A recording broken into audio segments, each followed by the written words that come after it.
거룩하신 아버지 하나님, 은혜를 감사합니다. 주님의 날 이 땅에 허락하셔서 이 땅 온 무리가 쉼을 얻게 하시고 그 쉼 가운데서 하나님의 은혜를 회복하게 하시니 감사합니다.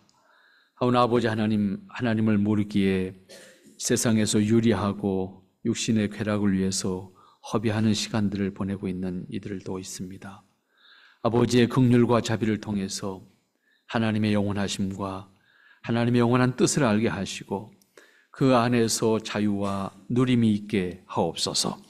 오늘도 하나님 엄히 말씀하시는 하나님의 말씀을 다시 마음에 새기기를 원합니다.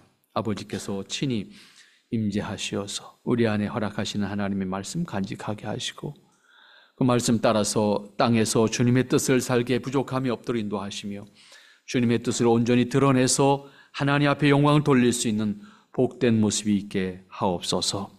귀한 사랑과 은혜를 담아서 말씀하시는 이 말씀에 귀를 기울이게 하시고 심령의 문이 열려서 하나님의 뜻을 간직할 수 있도록 축복하옵소서. 예수님의 이름으로 기도하옵나이다. 아멘. 네, 오늘 아모스 9장 이제 마지막 부분까지 왔습니다. 우리가 1장부터 이제 마지막 9장까지 왔는데 오늘 말씀은 아모스가 마지막으로 보게 되는 환상을 통해서 이스라엘에게 예언하시는 말씀을 담고 있습니다. 그런데 앞에서 보여준 환상들은 상징적인 표현이었다고 하면 여기 마지막 9장에 보여지는 아모스에게 보여주는 하나님의 환상은 아주 직접적으로 누가 굳이 해석하지 않아도 다 알아들을 수 있는 그런 표현으로 하고 있는 것을 볼 수가 있습니다. 어떻게 보면 그동안 아모스 선지자가 전달한 메시지가 있음에도 불구하고 그 깨달음도 또 그 변화도 없기 때문에 어떻게 보면 최종적으로 좀 더 직접적으로 모든 사람들이 알아들을 수 있도록 그렇게 하는 내용을 담아주신 것이 아닌가. 그만큼 이스라엘의 상태가 하나님 앞에 참으로 답답한 상태고 그리고 그 심령들이 무뎌진 상태였다라고 하는 것을 반증하는 것이 아닐까 생각을 합니다. 하나님께서 아모스에게 환상을 통해서 말씀하는 내용도 직접적으로 표현하는 것을 볼 때 더 이상 물러서거나 기다리거나 혹은 애둘러서 이야기할 수 있는 그런 상황이 아니다라고 하는 그것을 느낄 수 있을 만큼 한계 상황에 이르렀지 않았는가. 그래서 하나님께서 좀 더 직접적으로 말씀하시고 그것을 드러내는 것이 아닐까 그렇게 생각할 수가 있습니다. 그런 의미에서 평화로운 상황에서 이러한 말씀을 대하는 우리도 이제 다시 깨어있는 의식을 가지고 이 말씀을 대하지 않는다고 하면 옛날의 이야기고 이스라엘한테 한 얘기고 나한테 하는 얘기 아니고 이렇게 직접적으로 다가오지 않고 막연하게 지나치는 소리로 우리도 듣게 될 수 있다라고 하는 사실을 우리가 생각한다고 하면 좀 더 의식을 가지고 이 말씀을 들어야 되지 않겠는가. 대부분 사람들은 자신이 필요와 관심에 따라서 내가 듣고자 하는 것을 선택합니다. 물론 다양한 정보가 너무나도 많기 때문에 그걸 다 들으면 우리 머리 뽀개집니다. 해서 내 필요를 중심으로 해서 내가 듣고자 하는 것만 골라서 들으려고 합니다. 특별히 나한테 들려질 때 듣기 싫은 소리가 있습니다. 그 소리는 그냥 지나치려고 합니다. 관심과 필요라고 느껴지지 않기 때문입니다. 이러한 상황 속에서 우리가 놓치기 쉬운 것이 하나님께서 우리를 향해서 말씀하시는 그 말씀에 우리가 지나칠 수 있다고 하는 사실을 가지고 그런 의식을 가지고 오늘 본문을 말씀 본다고 하면 하나님께서 얼마나 깝깝했으면 이렇게까지 표현했을까라고 하는 것을 생각할 수가 있게 되는 겁니다. 오늘 제일 먼저 9장 1절 말씀 여러분들 다시 한번 눈여겨보시기 바랍니다. 내가 보니 주께서 단 곁에 서서 이르시되 기둥머리를 쳐서 문지방이 움직이게 하며 그것으로 부서져서 무리의 머리에 떨어지게 하라. 내가 그 남은 자를 칼로 사륙하리니 그 중에서도 하나도 도망하지 못하고 그 중에서 하나도 피하지 못할 것이다. 1절을 살펴보면서 깨닫고 느껴지는 것은 정말 두렵다 그런 생각을 하게 되겠죠. 왜 그렇습니까? 하나님의 심판이 모든 이스라엘에 대한 것이고 그들의 죄에 대한 것이지만은 심판하시겠다는 의지와 함께 설명하는 내용을 보면 그것은 오늘 우리가 철저하게 돌아보면서 우리 스스로를 생각하지 않으면 안 될 만큼 경각심을 가지게 하는 말씀이기 때문입니다. 하나님께서 이스라엘 심판하시겠다고 하면서 하시는 말씀이 어디에서? 단 곁에서. 무엇을? 기둥머리를 어떻게 움직이게 해서 무너뜨리겠다. 그리고 그 무너뜨리지 떨어지는 돌덩어리들이 어디에 떨어진다? 그 백성들에게 떨어지겠다. 여러분, 이 상황 보면 상황으로 다가가기 쉽지만은 이거 잘 직접적으로 의역을 하면 어떻게 되냐면 하나님께서 성전 곁에 서서 성전 기둥머리를 흔들어서 다 부숴버리겠다는 거예요.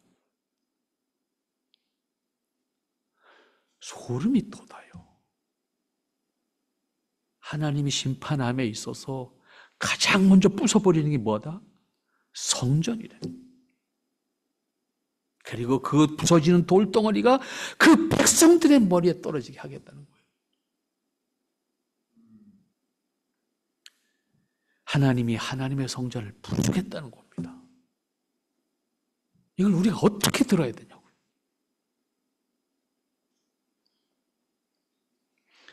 왜 그렇습니까?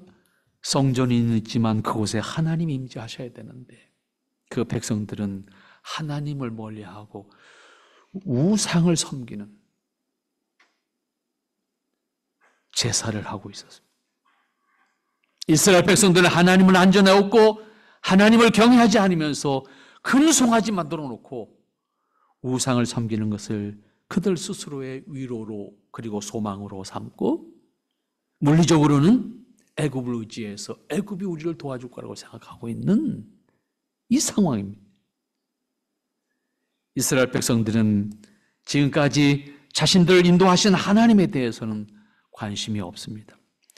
정작 금송아지를 우상으로 섬기는 일에 열과 성을 다하는 것을 하나님은 더 이상 용납하지 않으시겠다. 그렇기 때문에 하나님은 예루살렘 성전을 부수겠다는 겁니다. 그리고 그 부서지는 돌덩어리에 그 백성들을 진멸시키겠다라고 하는 말씀입니다. 세상이 죄악 가운데 떨어진다라고 하는 것은 그건 세상의 문제로 우리가 치부하기 쉬워요. 그건 교회하고 아무 관계없다고 생각하기 쉬워요. 우리는 분명히 기억해야 합니다. 의인 10사람을 샀던 모습 우리가 기억해야 합니다. 세상 탓이 아닙니다. 교회가 바로 서야 되는 게. 하나님의 자녀들이 바로 서야 세상도 소망이 있는 겁니다. 세상 스스로가 소망이 있는 것이 아니라 하나님의 자녀들이 바로 서야 세상이 소망이 있다 그 말입니다. 그런데 지금 우리의 현실을 보면 어떻습니까? 세상의 교회를 그렇게 존경하나요? 그리스도인들을 그렇게 존경하나요? 물론 우리는 말합니다. 그들의 죄를 말합니다. 그들의 악함을 말합니다. 그들의 불신앙을 말합니다. 그러면 우리는 어떻습니까? 우리 자신을 보아야 될 거 아닙니까? 오늘 우리에게 두려움을 느끼게 합니다. 왜 그렇습니까?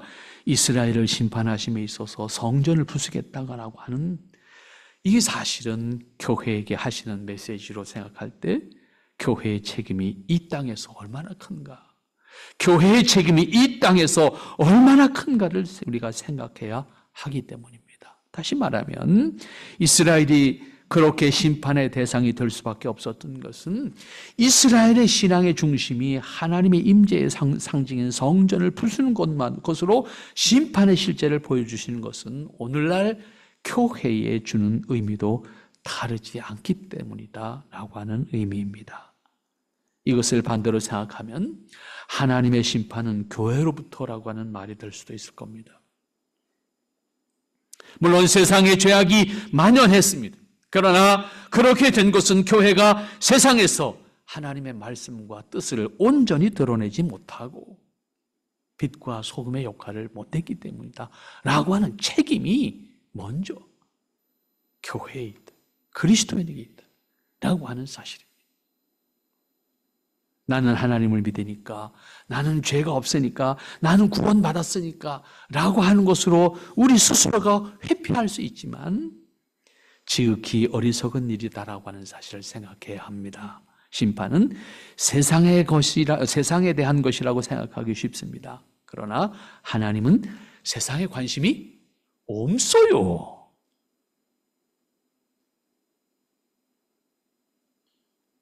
하나님이 구원하시고자 하는 대상이 누굽니까? 하나님의 자녀들이잖아요.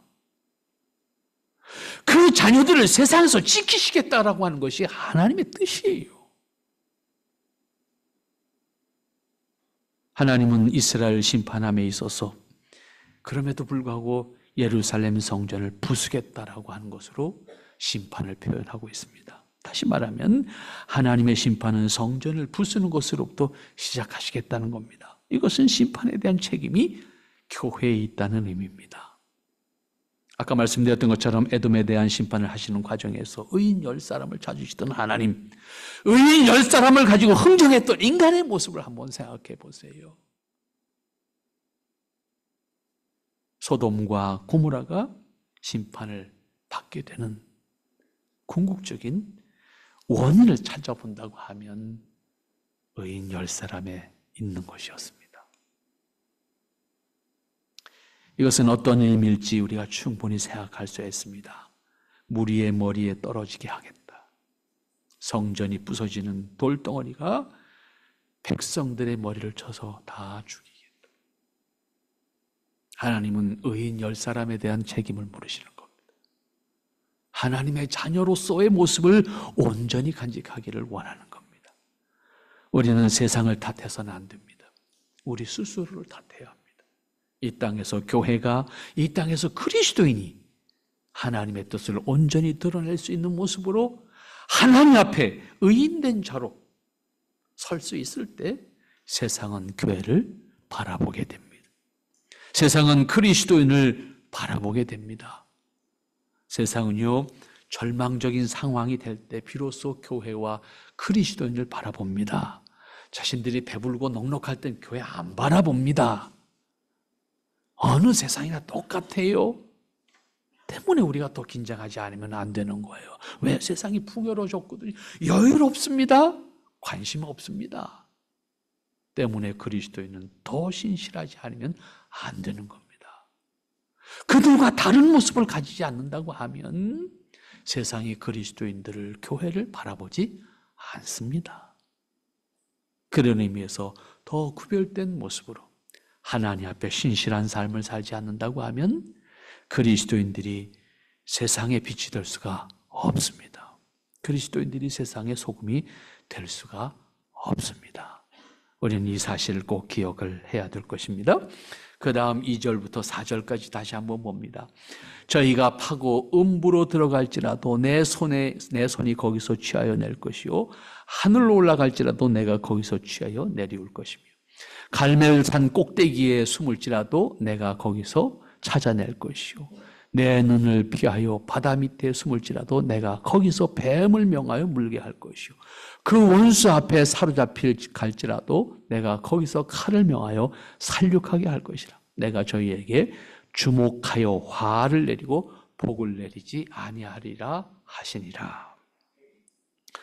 아주 단호한 입장을 아주 세세하게 설명했습니다. 하나님의 입장이 어떤 것인가.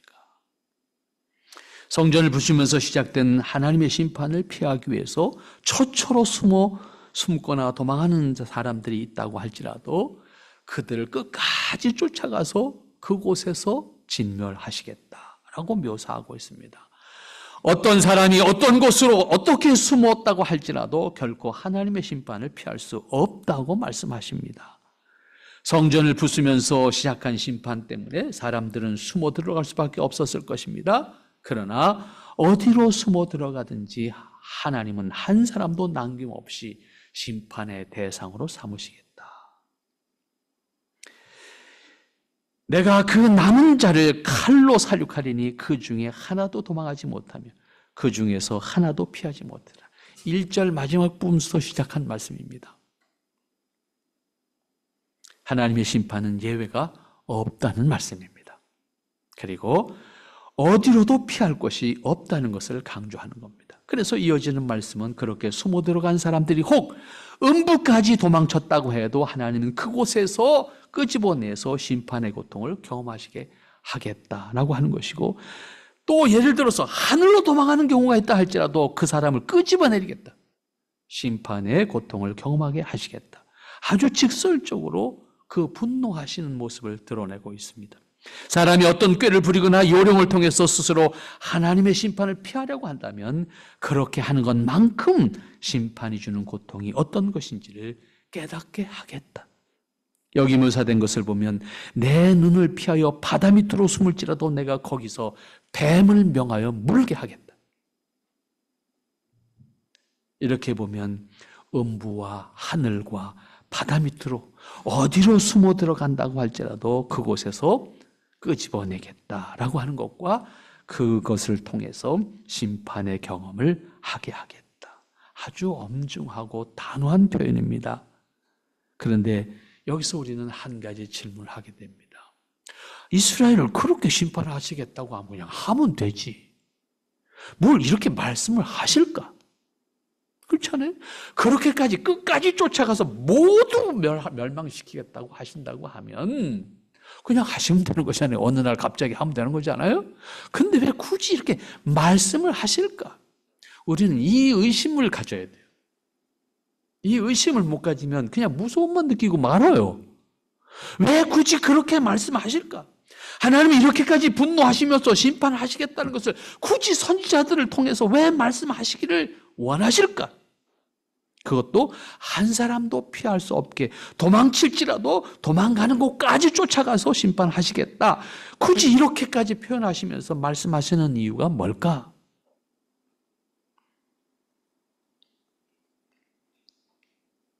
그냥 어느 날 갑자기 심판하시면 될 것이고 선지자들에게 그것을 알리시기 위해서 수고할 필요도 없고 어차피 알려도 듣지 않는데, 여기서 우리는 매우 하나님의 의중이 뭔가를 생각하지 않아야 돼요. 하나님이 그렇게까지 말씀하시는 것은 뭐예요? 하나님은 그렇게 강력하게 말씀하시는 이유가 뭐냐고요. 하나님이 사랑하시는 자를 구원하시겠다는 뜻을 마음에 가지고 있기 때문이에요. 그 뜻을 안 가졌다면 그 말을 할 필요가 없다고요. 그렇지 않아요? 뭐 하려고 수고스럽게 그 얘기를 하냐고요. 어차피 심판할 건데 심판하면 되지. 하나님이 이렇게까지 간절하게 이야기하는 것은 사랑하는 백성들을 구원하시겠다는 뜻을 품고 있기 때문에 애걸하는 거예요. 어떻게 보면 인간을 향해서 애걸하시는 모습이라고요. 강력하게 말하면 말할수록 더 애걸하는 모습이라고. 하나님 앞에 적당한 표현이 아닙니다. 그럼에도 불구하고 우리는 그렇게 이해하지 않으면 안 되는 이야기예요. 하나님은 단지 그들에게 두려움을 느끼게 해서 무섭게 하셔서 고통을 주시겠다는 것이 궁극적인 목적이 아니다 그 말이에요. 이렇게까지 강력하게 말씀하시는 것만큼 더 큰 하나님의 뜻과 사랑이 감추어져 있다는 사실을 우리는 기억해야 돼요. 사람이 어디로 피하고 숨을지라도 하나님의 심판을 피할 수 없다는 것을 깨닫기를 원하시는 거예요. 그러니까 더 이상 도망가지 말고 빨리 뛰쳐나와라 그 말이에요. 하나님께 돌아서라는 거예요. 인간이 어떤 노력으로 어떤 능력으로도 하나님의 심판을 피할 수 없다는 것을 깨닫게 하시기 위해서 호소하는 거예요. 따라서 내가 저희에게 주목하여 화를 내리고, 여기서 중요한 단어가 나와요. 하나님께서 주목한다는 말, 관심 가진다는 얘기잖아요. 내가 관심을 가지고 화를 내리겠다는 거예요. 어떻게 망하나 보자, 어떻게 죽나 보자 이 얘기가 아니라 그렇게까지 하는데도 빨리 돌아와라 그 얘기예요. 이 얘기가 그냥 공포와 그냥 겁주는 얘기가 아니다 그 말이에요. 단순히 폭력을 행사하시겠다는 얘기가 아니에요. 하나님은 나 너를 관심 가지고 보고 있어. 너 상황이 그래. 빨리 돌아와. 이 말씀 속에는 하나님의 백성들에 대한 하나님의 간절함이 감추어져 있는 호소입니다. 심판이 있는 곳에 구원의 역사가 있다는 말씀입니다. 심판 자체가 목적이 아니고 하나님이 택하신 백성들을 구원하시는 것이 목적이기 때문에 이렇게 호소하시는 것. 하나님의 심판은 심판 그 자체가 목적이 아니고 하나님의 사랑하는 자들을 구원하시는 것을 목적으로 행하시는 것이기 때문에 하나님의 사랑하는 자들은 하나님의 그 간절함의 소리를 들어야 합니다. 에레미야서를 한번 다 찾아보십시다. 에레미야서 24장 6절과 7절 말씀. 에레미야서 24장 6절과 7절 말씀입니다. 우리 다 같은 목소리로 함께 읽도록 하겠습니다. 에레미야서 24장 6절과 7절 말씀 다 같이 읽습니다.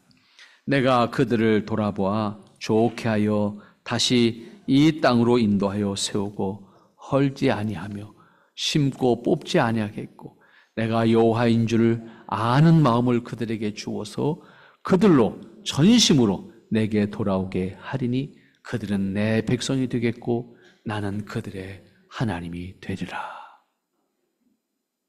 하나님의 마음이 여기에 있다고요. 하나님은 그렇게 애타게 이야기하시는 것은 그들을 돌이켜서 내가 여호와인 줄을 아는 마음을 그들에게 다시 주어서 그들로 전심으로 내게 돌아오게 하고 그들은 내 백성이 되고 나는 그들의 하나님이기를 원한다. 하나님 자존심도 없으신가요? 뭐에 안타까워서 그렇게까지 말씀하십니까? 이유는 간단해요. 나중에 정리하겠습니다만은 하나님은 사람을 하나님의 유일한 형상으로 지으셨고 사람을 사람으로 사랑하시기 때문입니다. 그 이유에 다 어떤 이유도 없어요. 우리가 하나님 앞에서 잘나서가 아니고 우리가 하나님 앞에서 잘생겨서가 아닙니다. 하나님의 일방적인 우리에 대한 사랑을 통해서 우리를 멸망 가운데서 구원해내시고 우리를 그 백성으로 삼으시고 하나님은 우리의 하나님이시기를 원하신다는 거예요. 그것이 하나님의 뜻이에요. 이것이 하나님의 본심입니다. 심판을 강조하신 것에 담겨져 있는 하나님의 뜻입니다. 그러니까 오늘 우리는 분명히 이 두렵게 하시는 말씀을 단순히 두려움으로만 받지 말고 두렵게 말씀하시는 그 하나님의 속내를 이해함으로써 하나님 앞에 두 손 들고 나올 수 있기를 바랍니다. 하나님 앞에 언제든지 돌이켜서 하나님의 사람으로 하나님이 나를 주관하시는 주권자가 되도록 하나님의 뜻을 따라서 살기를 원하시면 되는 겁니다. 마지막 5절 말씀, 6절 말씀 다시 한번 보겠습니다. 주 만군의 여호와는 땅을 만져 녹게 하사 무릇 거기 거한 자로 애통하게 하시며 그 온 땅으로 하수의 넘침같이 솟아오르며 애굽강같이 낮아지게 하시는 자요.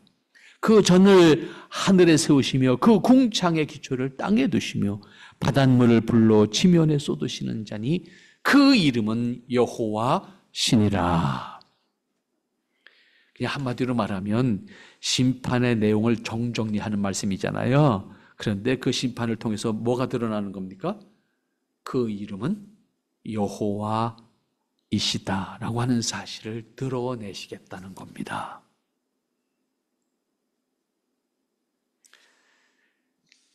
이스라엘에 대한 심판의 의지를 밝히면서 강조하는 것은 다시 하나님의 창조 목적과 특별히 인간을 창조하신 목적을 우리는 기억하면서 오늘 5절과 6절 말씀을 생각한다고 하면 마지막 부분에서 그 이름은 여호와시라고 드러내고자 하는 것을 우리는 이해할 수가 있습니다. 그것은 하나님께서 이렇게 진노하면서 심판하시겠다는 의지를 구체적으로 밝히시는 것은 심판 자체의 목적이 있는 것이 아니라는 말씀을 드렸습니다. 이스라엘의 회복, 곧 구원이 궁극적인 목적이라는 말씀입니다. 그런데 이것은 단지 이스라엘을 구원하시는 것으로 끝나는 것이 아니라 그 구원하신 백성들을 통해서 하나님의 영광을 드러내시겠다라고 하는 겁니다. 그러므로 궁극적인 것은 인간의 타락과 함께 하나님께서 만물을 창조하신 목적도 인간에 의해서 왜곡되었기 때문에 구원을 통해서 궁극적인 목적을 회복하게 하시겠다는 겁니다. 그래서 하나님의 권위를, 하나님의 이름을, 하나님의 영광을 드러내시겠다라고 하는 겁니다. 이에 대한 분명한 이해는 그리스도인의 신앙과 삶에 있어서 매우 결정적인 의미와 중요성을 가지게 됩니다. 기독교 신앙의 핵심 중에 핵심이 여기에 있다는 의미입니다. 하나님께서 유일하게 하나님의 형상을 주어서 만드신 인간이 하나님을 배반함으로 사실상 하나님의 창조 목적으로 인간이 왜곡시킨 것이기 때문에 하나님은 인간을 구원하셔서 그 목적을 완성하시겠다는 겁니다. 그것은 동시에 인간의 구원과 본래의 모습으로 회복시키시는 과정이 필요하고, 그럼에도 중요한 것은 인간에게만 유일하게 하나님의 형상을 주셨기 때문에 인간만이 진정한 사랑의 대상이 될 수 있다는 것을 깨달아야만 인간은 하나님의 은혜를 감격할 수가 있게 됩니다. 그렇지 않아요? 만물을 창조하셨잖아요. 그런데 왜 하나님은 사람만 사랑하시겠다고 그러는 거예요? 사람만 사랑하시겠다고 하는 것은 하나님의 형상을 유일하게 사람에게만 주셨기 때문에 인격적 관계가 성립될 수가 있기 때문에 그렇습니다. 그렇지 않으면 진정한 사랑의 교감을 나눌 수 있는 인격과 인격의 관계를 기뻐할 수가 없습니다. 또한 하나님도 영광을 받으실 수가 없습니다. 왜냐하면 영광은 인격자를 통해서만 가능하기 때문입니다. 여러분이 기르는 강아지 아무리 예뻐해도 그 강아지가 우리의 영광을 드러내지는 절대로 못합니다. 그 얘기예요. 인격이 없는 사물을 통해서 영광을 받으실 수가 없는 거예요. 인격이 없는 것과의 관계에서 느끼는 것은 자기 만족일 뿐입니다. 일방적으로 자기의 위로를 받는 것에 지나지 않는다 그 말이에요. 때문에 하나님은 인간을 사랑하시고 인간을 통해서 하나님의 뜻을 드러내게 하시고 하나님의 뜻을 드러내서 사는 기쁨을 인간에게 주시고 그것을 통해서 하나님을 노래할 수 있도록 인간을 지으셨습니다. 그러므로 5절에서도 매우 엄중하면서 동시에 결정적으로 심판의 의지를 다시 한번 확인하는 말씀을 합니다. 땅을 녹게 한다는 표현을 했습니다. 땅을 하수로 덮겠다는 표현도 하고 있습니다. 결국 물과 불로 심판하시는 것을 표현하는 것이라 이렇게 볼 수 있을 것입니다. 그리고 그 심판의 상태가 피할 수 없고 숨을 곳이 없음을 다시 한번 강조합니다. 이러한 표현을 통해서 깨달아야 할 것은 심판 자체가 목적이 아니라는 것을 우리는 알 수가 있습니다. 세상이 하나님을 알지 못하고 이스라엘의 하나님을 배반하고 우상을 섬기는 어리석은 죄를 범하고 있으니 하나님은 심판의 과정을 통해서 하나님의 권세와 능력이 어떤 것인지를 드러내시는 겁니다. 그러니까 하나님의 심판의 엄중함을 깨닫게 하시는 것은 이스라엘이 돌이켜 하나님을 알고 하나님의 권세를 알아서 영광을 하나님께 돌리게 하시기를 원하는 것입니다. 그러므로 하나님께서 스스로 그 이름은 여호와시니라. 하나님을 알게 하시는 것이 목적이라고 하는 것. 하나님께서 창조하신 세상을 하나님이 기뻐하시는 뜻대로 드러내게 하시는 것. 하나님의 형상을 유일하게 가지고 있는 인간을 통해서 그 역할을 감당하시겠다라고 하는 것을 말씀하고 있는 겁니다. 전능하신 하나님의 권세를 가지시고 이렇게까지 이스라엘 향해서 간절함으로 말씀하고 계신 것에 우리는 기억해야 합니다. 그리고 그렇게 간절하게 말씀하시는 것은 그 백성들을 사랑하시기 때문입니다. 이것을 우리는 기억해야 합니다. 바꿔서 생각하면 창조주 하나님께서 무엇이 아쉬워서 그렇게 하셔야 하겠습니까? 사람이라고 하면 그렇게 하겠는가 우리 한번 생각해 보십시다. 사람이라면 결코 믿지는 일을 하지 않을 겁니다. 자존심 상하는 일을 하지 않을 겁니다. 안 보면 되는 것이고 안 하면 되는 것이고 관계없이 살면 되는 것이라고 생각하고 행하게 됩니다. 그런데 하나님은 구원하시고자 하는 대상을 위해서 이렇게까지 간절한 마음으로 말씀하시는 이유가 어디에 있습니까? 그것은 다른 조건도 없고 어떤 이유도 없습니다. 한 가지, 사랑하시기 때문입니다.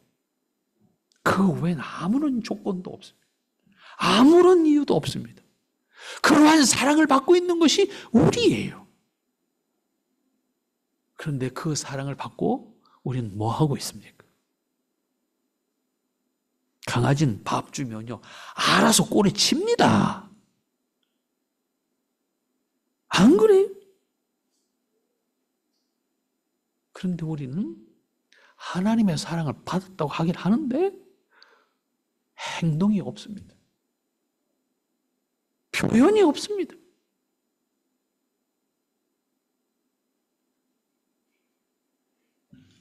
요즘엔 하도 강아지가 많아가지고 개판이. 가끔 생각해, 강아지만도 못하다 이런 생각할 때가 있어요. 에?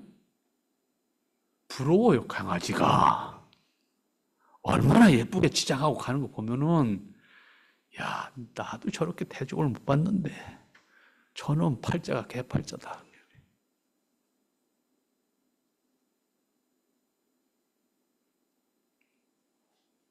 하나님의 사랑을 우리가 받았으면 좀 어떻게 표현을 해야 되지 않겠어요?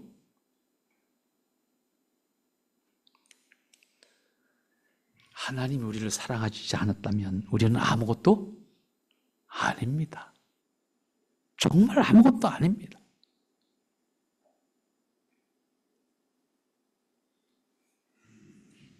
그러나 하나님은 우리에게 하나님의 형상을 준 사람으로서 우리를 사랑하시기를 포기하지 않으셨습니다.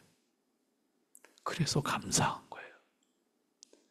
감사하다는 말밖에 할 수가 없어요.